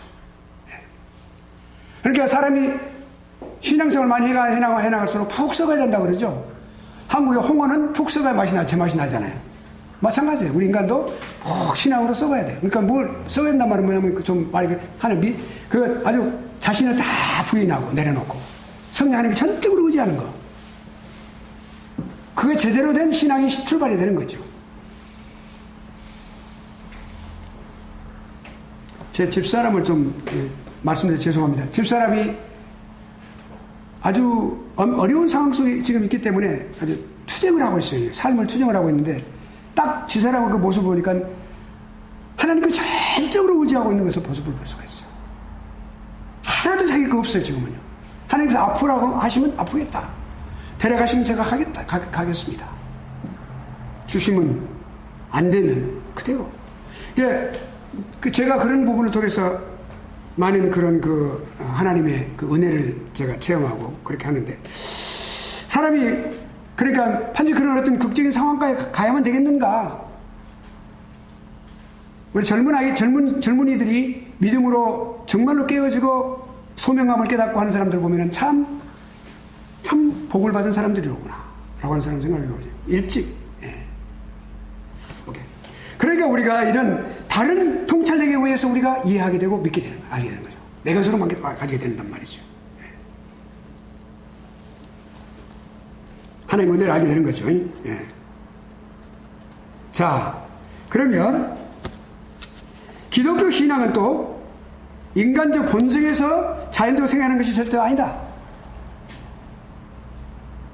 그러니까 그런 점에서 직접적인 확신, 어떤 직접적인 또는 직감적인 어떤 그런 확신에 의해서 되어지는 것과는 절대로 구분이 되는 거죠. 이건 우리가 지금 교회학적인 관점에서 이걸 구분하는 거예요. 지금 학문적으로. 모든 사람은 자기 자신의 통찰력에 근거해서 외부를 봐요. 기초 원리를 갖게 되고 또 관찰하고 사고합니다. 누구나 다 자기 원리, 자기 어떤 자기의 관점을 가지고 사람을 보게 돼 있어요. 사람 판단하게 돼 있어요. 어떤 사물을 보게 돼 있어요. 누구나 다. 그런데 그런 걸 통해서 그런 직감적인 그런 통찰을 통해서 다 이렇게 알게 된단 말이죠. 자동적으로 믿어요. 그렇지만 기독교 신앙은 뭡니까? 실제로 그렇지 않아요. 지식은 그렇게 믿고 그렇게 알고 자기 것을 믿지만 믿음은 모든 사람의 것이 아니라 반드시 어떤 사람이 그래요? 육에 속한 사람은 절대로 그것을 믿을 수 없기 때문에 이 믿음 신앙에 대해서 적대적이에요. 우리가 그 많이 보죠. 믿지 않는 사람 그 부인이 믿었는데 남편이 술 먹고 가가지고 교회 가서 예배 드리고 있는데 머리카락을 딱 잡고 간다든지, 차석 예배는 드리지 않고 차석에서 얼굴 빨개 갖고 앉아 있다든지. 저도 개척할 때 교회에 부인만 나오시는데 가서 보니까는 있다고 그러고 차에 가니까 얼굴 빨개 갖고 있어요. 차이가 있는 거예요, 그렇게. 그런 분들 여러 번 봤어요. 교회를 할 때 말이죠, 교회하면서. 그러니까 이렇게 대적하는 거예요. 대적하는 거예요, 이렇게. 믿음에 대해서. 자기도 어쩔 수 없는 거란 말이에요. 예. 적대적이란 말이죠. 왜냐면 이 신앙이라고 하는 것은 자기 부정이 있어야 되거든요. 예. 그 성령 인도하심에 따라서 자기 부정이 있어야 돼요.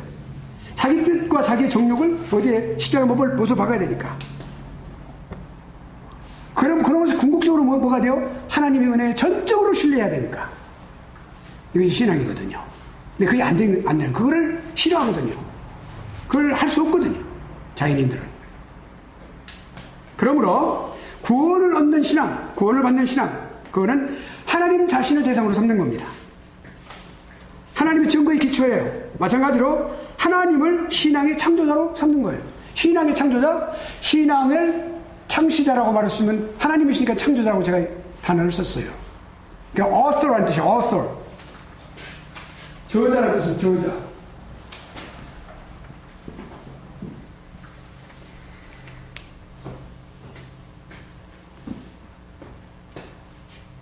하나님은 신앙을 만들어내신 분, 창조주이세요. 하나님께서 신앙을 만들어주신 거예요. author라는 뜻이에요. 원대는 그렇게 돼 있어요. 그래서 제가 창조자로 그냥 그렇게 했어요. 크레이드라는 말을 쓰지 않았는데. 그러면, 자, 그럼 여기 봅시다. 그러니까, 하나님 자신이 성령님으로 하여금, 성령님을 통해서 사람을 신앙에 이르게 하시는 거예요.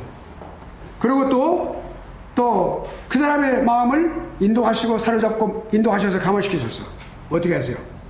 그리스도에게 복종할 수 있도록 하는 거죠. 그러니까, 우리가 성령 인도하심 받는 모든 사람들은 경건한 사람들이란 말이에요. 경건이란 말이, 왜 경건이라는 단어가 이 피에테라는 단어가 하나님의 뜻대로 살아가는 것을 말해요. 하나님의 뜻에 복종하는 것을 말해요. 그것이 경건입니다. 경건의 진정한 모습은 하나님께 순종하여 그 뜻에 따라 살아가는 것. 이것이 경건입니다. 그러니까 그 경건의 삶을 사는 거죠. 네. 자, 그러면 여기서 이제 또 신앙은 반드시 확실성, certainty란 말은 확실한 것, 네, 확실한 것 말이에요. 확실한 것을 수반해요. 반드시 신앙은 바라는 것들이 실상이고 보지 못하는 것들이 증거란 말이죠. 여기 제가 빨간 글씨로 되어 있는 것은요, 제가 그 프로그램이 이게 그 헬라어에 그 부점을 찍을 때 안 나와요. 키가 없어요. 그래서 제가 이걸 이렇게 여기서 이걸 이렇게 찍어주세요. 반대로 찍어주세요. 이렇게. 이거 이렇게 반대로 찍어주세요.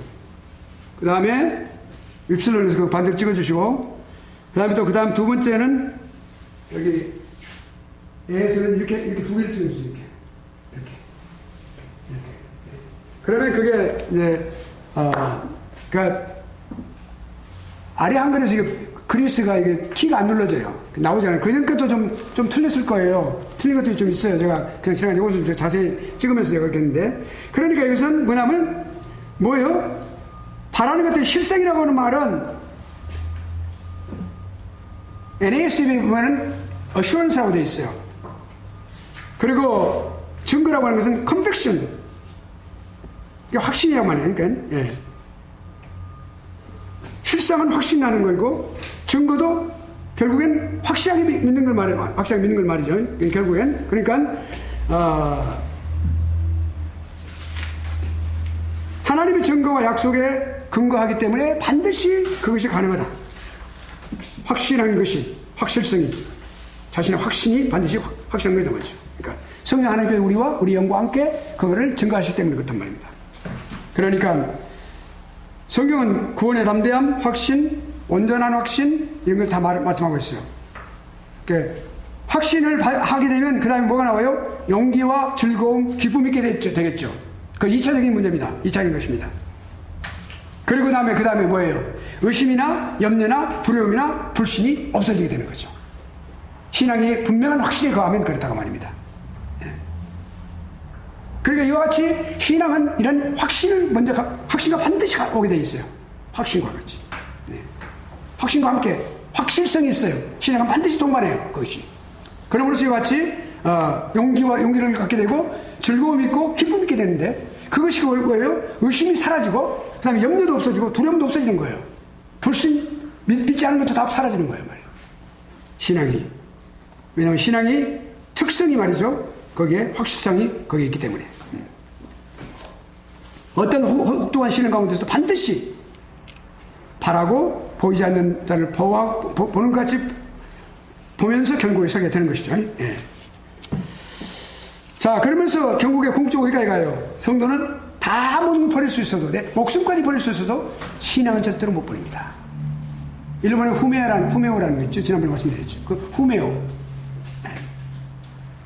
예수 그리스도의 그 동판을 넘어가지 못해 죽어요, 거기서. 분명한 확신을 갖고 있습니다. 일본에서 그랬잖아요. 그 너희 동판을 건너가라. 후메오. 그때 건너갈 때 닭이 울었다 그러죠. 이거 조금 가상 만든 것 같은데. 아무튼. 자, 그러니까 신앙은 돈도 명예도 어떤 물욕도 어떤 그 종욕도 어떤 것도 생명보다도 더 귀한 것이 아니요. 생명도 그렇게 귀한 것이 아니에요. 신앙보다는. 신앙은 세상을 이긴 이김이 되는 것이죠. 자, 그럼 근거를 봅시다. 신앙의 근거는 어디가 있느냐?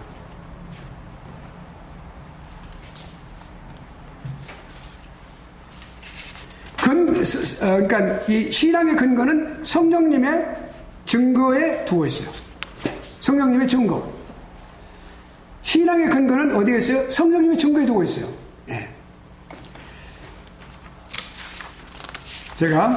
자, 여기 신적인 은혜가 왜 필요하냐? 조금만 더 하겠습니다. 한번 봅시다. 신앙에 이르기 위해서는 반드시 뭐가 필요해요? 신적인 은혜가 필수적이에요. 어거스틴은 은총론이 유명하죠. 일찍 깨달은 분이에요.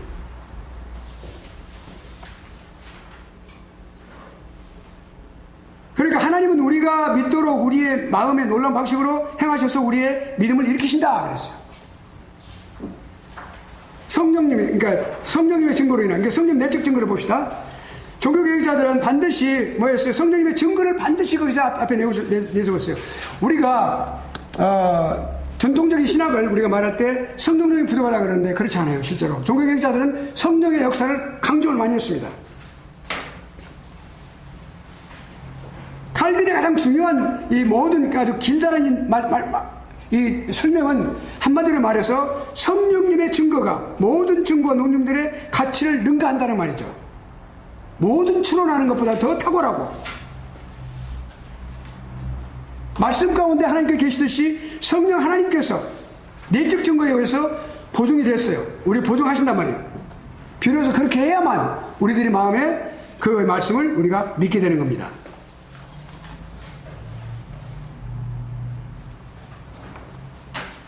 그렇게 함으로써 우리가 결국엔 하나님 말씀에 순종하고 우리가 그걸 확증하고 그리고 하나님 말씀에 순종하게 되는 것이죠. 그리고 이제 또한 이제 성도들의 그 적용, 하나님 말씀의 적용을 강조를 했고요. 구원의 모든 적용은 성령의 사역이기 때문에 그렇습니다. 그러니까 성령님의 유효한 특별 사역에 의해서만 사람은 그리스도를 주로 고백할 수가 있게 되고 성령님의 역사는 사람으로 하여금 그리스도 안에 있는 하나님의 계시를 받아들일 수 있게 만들어주세요. 그리고 구원의 복을 소유하게 만드시는 거죠. 신앙의 확실함에 이룰 수가 있게 하시는 거죠. 성령님의 중요한 사역에 의해서만 가능한 거죠. 그 다음에 이제 마지막으로 여기 이제 신앙과 신학에 대해서 보면은 여기 중요한 것은 뭐냐면 어거스틴이 신앙과 신학을 우리가 비교할 때 어떻게 하느냐? 결국엔 신학은 신앙의 사고의 기독교의 사고의 열매이고 신앙과 신학은 명백히 구분되지만 또 함께 가는 연관성을 갖고 있어요. 믿음을 통해서 지식으로 간다. 어거스틴이 신앙을 통해 이성으로란 말씀과 똑같아요. 그 격언을 갖다가 신의 원리로 삼았어요. 어거스틴이. 예. 자, 당신이 이미 신앙의 확신 가운데 붙든 모든 것들을 이성의 빛으로 다시금 보도록 하기 위해서 그렇다. 이 말은 뭐냐면 먼저 신앙으로 붙든 것이 확신 가운데 붙은 것이지. 그것을 나중에 이성의 빛으로 다시 말하면 지식으로 다시 그것을 체계화하고 읽고 이해할 수 있도록 그렇게 한 것이다. 이렇게 말을 하고 있습니다. 신앙은 하나님의 은혜를 신뢰하는 것이고 그리스도에 대한 사람의 그 인격적인 관계인데 근본적으로 뭐냐면 여기 신앙과 신학의 일치성이 처음에 신앙과 신학의 일치성이 있고 그 다음에 차이점이 있어요.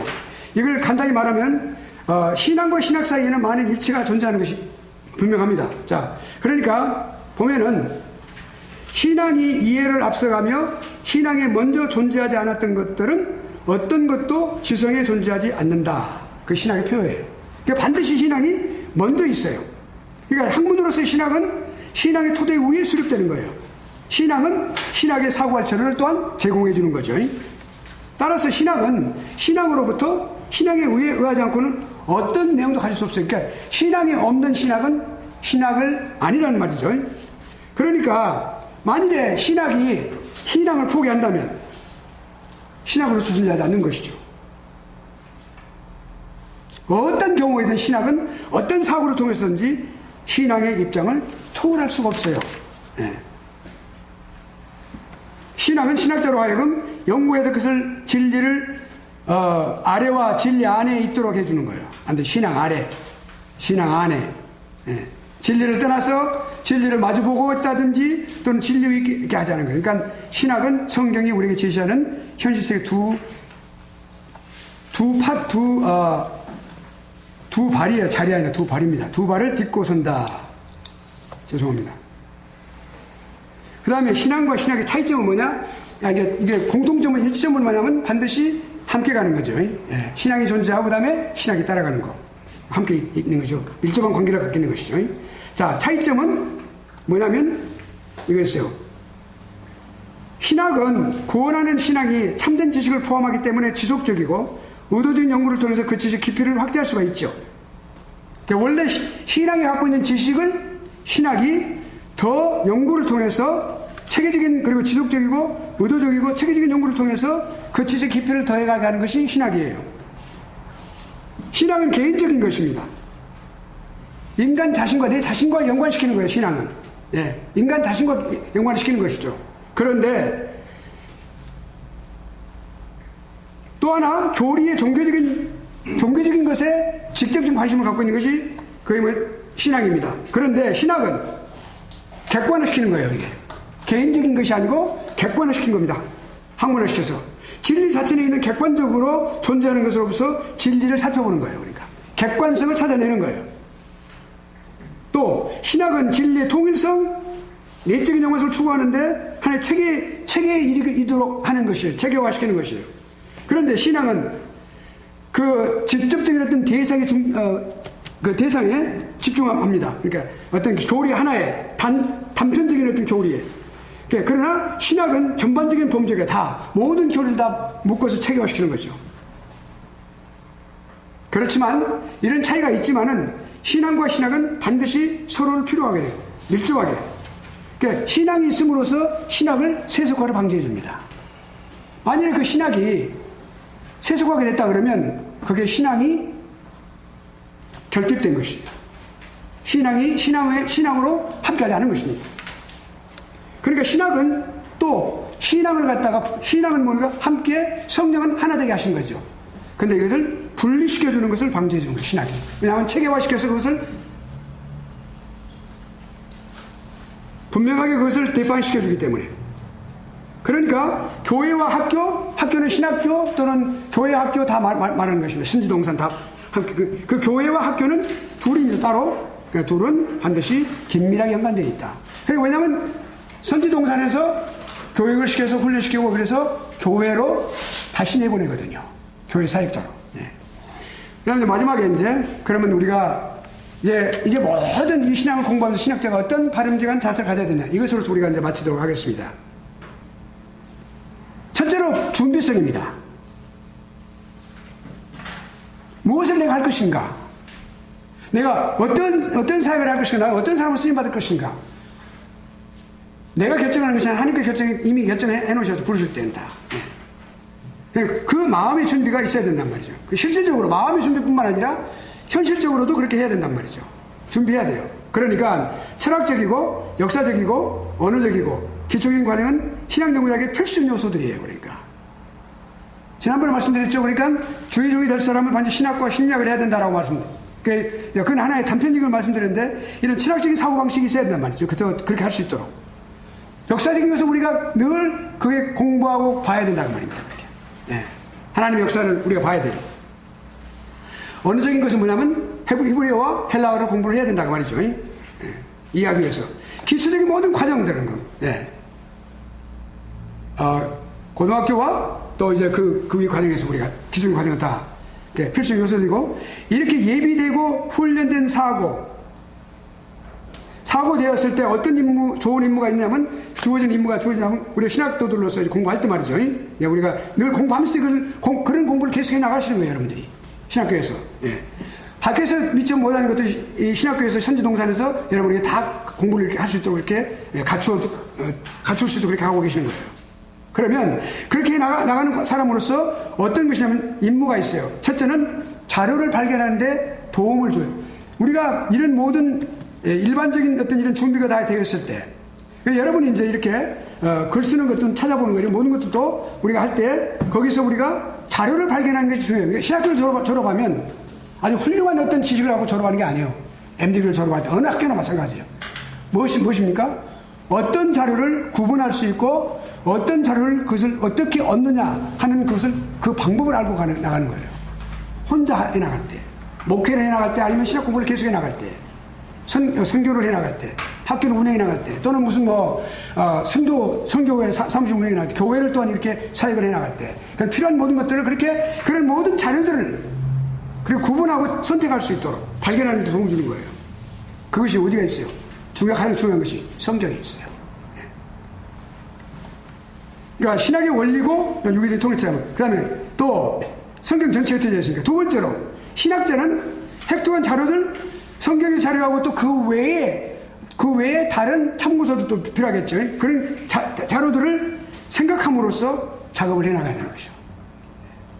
하나님 말씀을 우리가 준비할 때도 그렇고 모든 강의를 준비할 때도 그렇고 이 모든 것들이 다 그렇게 그러니까 사고방식을 따라서 사고하는 능력을 따라서 사고하는 능력을 여러분이 공부하실 때 더 많이 연마하게 되는 이유가 바로 그것입니다.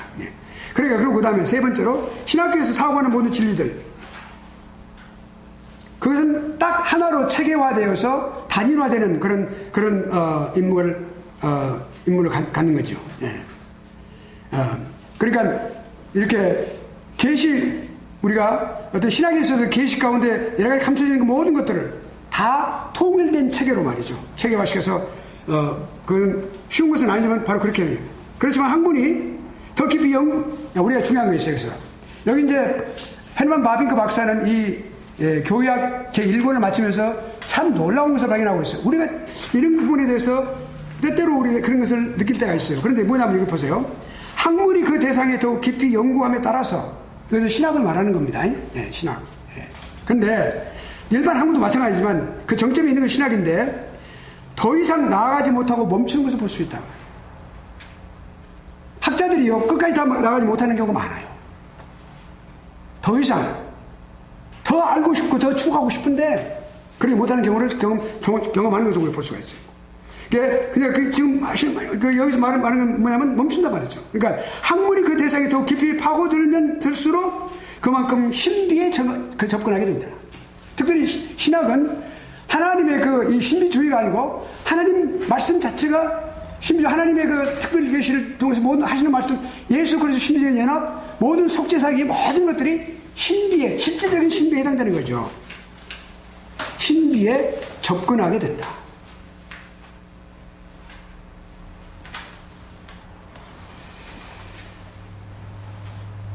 헨런 바빙크의 그 논리성뿐만 아니라 이분의 그 지혜는 놀라운 것을 우리가 볼 수가 있어요.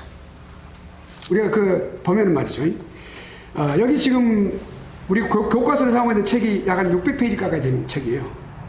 그런데 너무너무 놀라워요. 자, 그러면 결국엔 그걸 다 경험했죠. 그러니까 신비에 접근하게 된다. 이것은 신학에서 마찬가지다. 계시 가운데 경건의 비밀, 하나님의 은혜의 신비가 우리에게 분명하게 드러나는 거예요. 하나님 은혜가 드러나는 게 결국에는. 은혜의 신비, 경건의 비밀, 하나님 은혜의 신비. 어떻게 설명할 수 있어요? 그 신비가 드러나는 거예요. 거기에 딱 직면하게 되는 거예요. 학자가 또는 목회자가 말이죠. 그 신비가 역사와 우리의 삶 가운데 실제로 나오지만 우리 현 삶 가운데서 그렇게 있게 되지만 우리는 그것을 꿰뚫지 못하는 거예요. 그러니까 묘지에 가면은 묘비가 그 사람 인생이 딱 한정되어 있죠. 다 미완성으로 세상을 떠난다 그렇게 말하고 있잖아요. 완성된 사람 없어요. 아무리 훌륭한 학자도 그 다음 대에 그 사람의 알고 있는 모든 것들을 넘겨주지 못해요. 개인적으로 멈추고 그리고 다 그렇게 돼. 훌륭한 학자도 그렇단 말이죠. 그러니까 결국엔 깨뚫지 못한다. 이런 의미에서 기독교 신학은 통찰하고 경탄하되 결코 이해하거나 깨뚫을 수 없는 신비들과 항상 연관되어져 있단 말이에요.